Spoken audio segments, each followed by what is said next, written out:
Good evening and welcome to Tucker Carlson tonight. Who does America belong to? Does it belong to you or does it belong to the world? Who should have a right to move here, and do those people have an obligation to assimilate into the culture already present? Well, Univision anchor Jorge Ramos will be here to debate the answers to those questions and more in just a minute. Also, these are very strange days here in Washington, some of the strangest we've ever seen. Republicans had 7 years to agree on an Obamacare replacement, yet they're already squabbling over the bill they just revealed yesterday. Despite controlling the whole government, they've done very little to implement President Trump's agenda. Why is that? Well, we're going to speak to the Speaker of the House of Representatives, Paul Ryan. He should explain what is going on and why Congress seems not to be focused, or maybe they are. But first, they're calling it a day without a woman. Thousands of women skipped work today and instead participated in marches and other events they described as feminist. The official Twitter account for the Women's March on Washington in January proudly tweeted that women birth half the population. A day without a woman is a day without me. Shut it down! We know our value, and we know that America doesn't function without us. When women succeed, the world succeeds. Well, our first guest is the executive editor of Bustle.com, a women's website that shut down today to show solidarity with women. Julie Alvin joins us now. Julie, thanks for coming on. Sure, thanks for having me. So I just heard that woman say at the march, women have value and America doesn't function without them, and I think every person agrees with that. And the species dies actually without them. I completely agree, and I think I understand this march to be an attempt to show that women have value and are impressive, something that obviously I agree with. But if you want to show that you're impressive, shouldn't you do something impressive, like, I don't know, cure a disease or fix the debt crisis or do a really good job at work? Taking a day off is not impressive.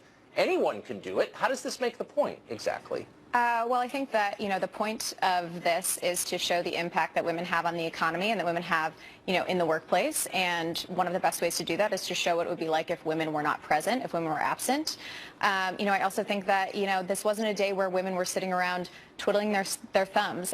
Bustle, Right. in particular, really encouraged readers and encouraged our staff to take the day to spend time volunteering for women in marginalized communities, for women who are underprivileged, for women who are unable to strike today. We encourage women to call the representatives. We encourage women to donate to causes that support women. And, this wasn't a day, of fun. This was a day of action, and it was a day Right. of specifically serving women and serving the needs of women in the interest of, supporting women's equality. So Right. I think all those things are very impressive.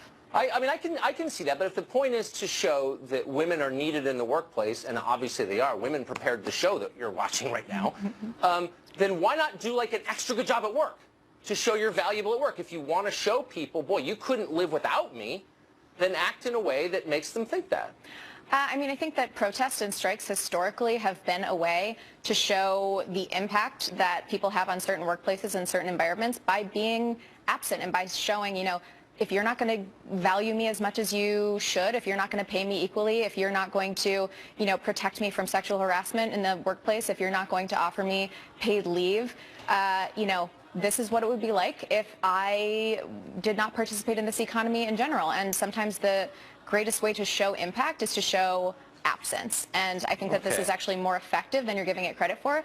And, strikes historically have been enormously effective in showing the value of the people who are striking. Yeah, I mean, some have, some haven't, but the ones that have a very specific set of demands tend to succeed, and the ones that are amorphous tend not to succeed. So I went on the website, Day Without a Woman, to try and figure out what this was about, and one of the things I learned is that you're supposed to avoid shopping except at women and minority-owned businesses. In other words, if the business is owned by a white man, you can't shop there. You shouldn't shop there. Why the hostility toward white men? What do they have to? Why white men exactly? Well, I don't think that it's necessarily hostility towards white men. I think it's more about being supportive towards women and towards minorities who are historically disenfranchised in this country, who are paid less, who are not treated as well in the workforce, who don't have stability in the workforce.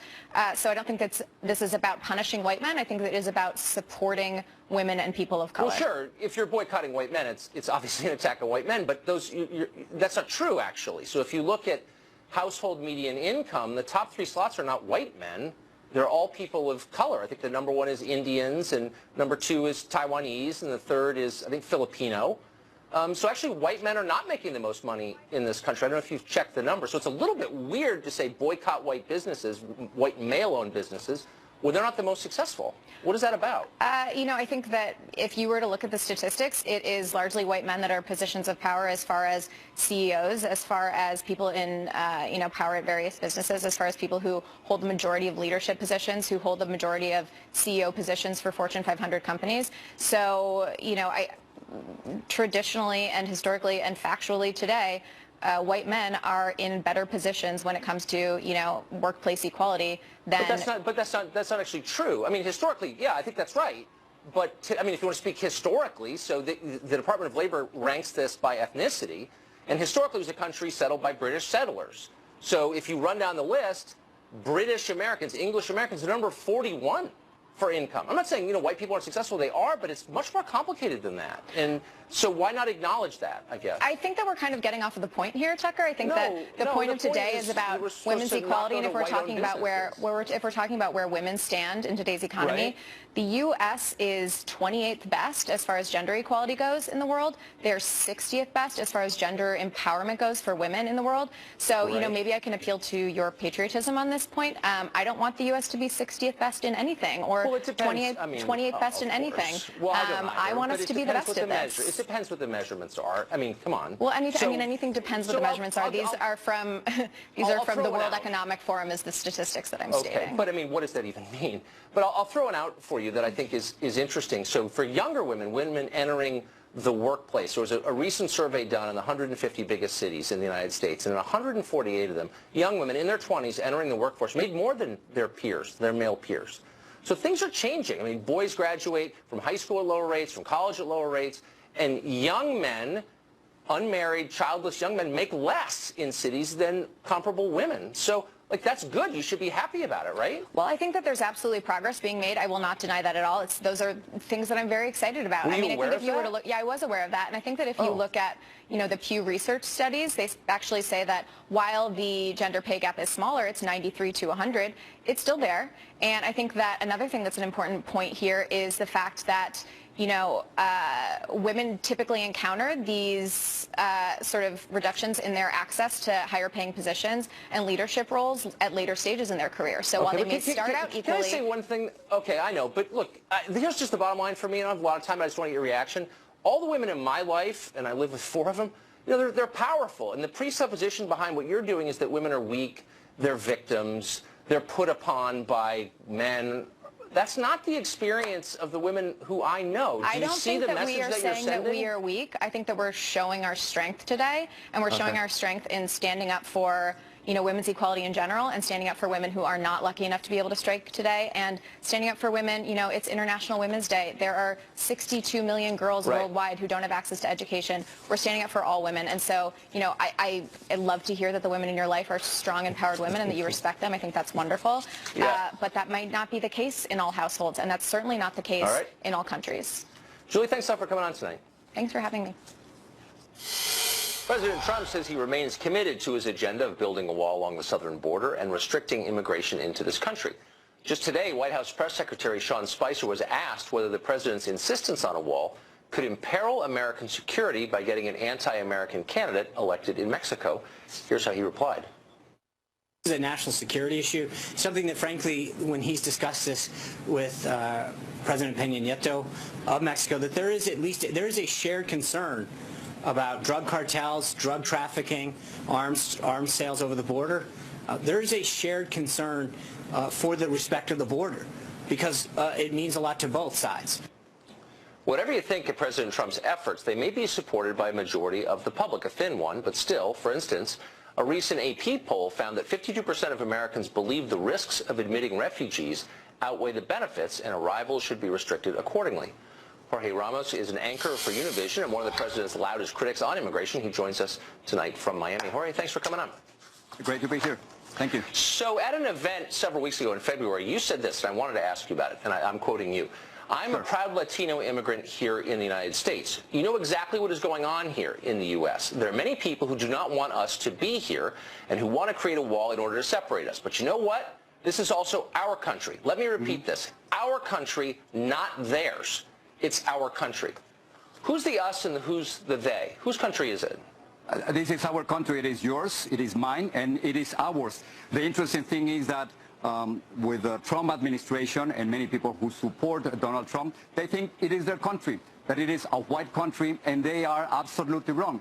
This is not a white country. This is not their country. It is ours, and that's precisely what I'm saying. Look, in 2044, in 2044, this country, the white population will become a minority. It will be a minority-majority country. That's precisely what I'm saying. Latinos, Asians, African Americans, whites, it is our country, Tucker. Right. Yeah. Well, let me just point out that you are white. Obviously, you're whiter than I am. You've got blue eyes. So, I mean, I don't know exactly what you mean by white or Latino, but let me just ask you again to explain our country, not theirs. Who is they? Whose country is it not? Well, many people who want to go back to 1965 when there was a white majority. Many people who believe that Latinos and immigrants and refugees shouldn't be here. That's precisely what I was referring to. So it's not their country? Before the election, belong to those people? What are you saying? Well, it's also their country, but it's not only their country. Right, we have to understand that this is a multicultural, multiracial country, and we have to live and be tolerant. And that's exactly what I would refer. Well, I certainly agree with that. Country. Now, I don't want to bring this to race. You did, so I'm going to follow up on that. You have posited yourself as the leader of Latinos, and I'm not exactly sure what that word means.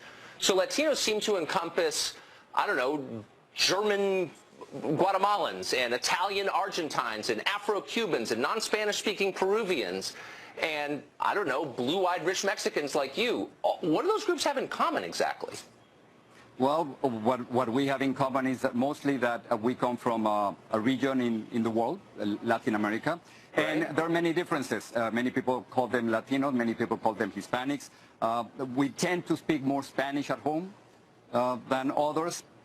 We have not only hundreds but thousands of mass media in our own language, in contrast with what happened with Italians or Europeans before us. So in other words, it's a kind of immigration that has a distinct characteristics that others didn't have before. But what is distinct, again, just to be totally clear, if I am a non-Spanish speaking Brazilian, I speak Portuguese, I'm a non-Spanish speaking Peruvian, I'm 100% German, but I live in Guatemala, and there are a lot of them there, as you know. There are also a lot of 100% Italian people in Argentina. There are a lot of African Latin American Cubans. What do they have in common? A lot of them don't like each other. They don't speak the same language. They have very different cultures. I don't understand why they're under one heading. It's not really that complicated. It's simply a matter of a country of origin, either for you or for your family.